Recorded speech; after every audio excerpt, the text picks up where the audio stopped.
The Cornell Lab of Ornithology just published an updated article on January 31st, 2025, with wonderful evidence-based information about avian influenza and bird feeders and what types of birds are affected by the virus. I will have that link in my link tree, as always, in the H5N1 category.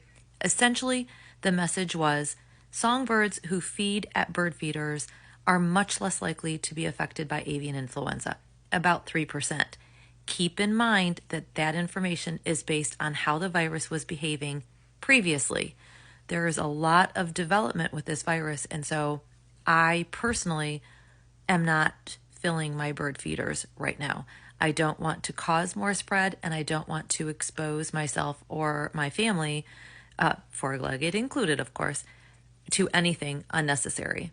So their position is about 3% of songbirds historically have been affected by this. Songbirds do not seem to get as sick, and they do not spread it as efficiently as poultry and birds like ducks and geese and raptors. Here's a list of all of the species that have been affected by avian influenza.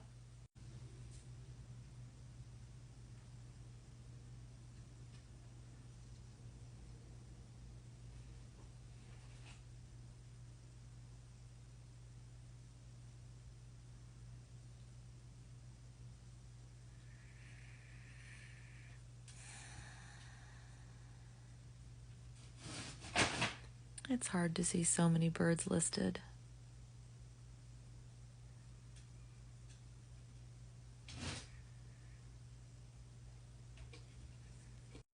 One of the things that's interesting about the article is they do say if you have a backyard flock, like some poultry on your property, you should not have bird feeders. So clearly there is some risk associated with having a bird feeder.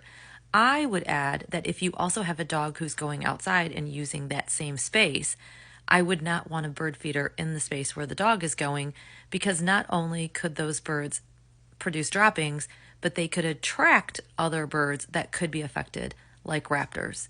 So for me, I am not filling bird feeders right now. According to Cornell, you could do that with some precautions, making sure that you are also cleaning those bird feeders and using PPE while cleaning those bird feeders, and having those bird feeders a far distance from poultry, maybe your other animals, or not having them at all if you have poultry. I hope that helps.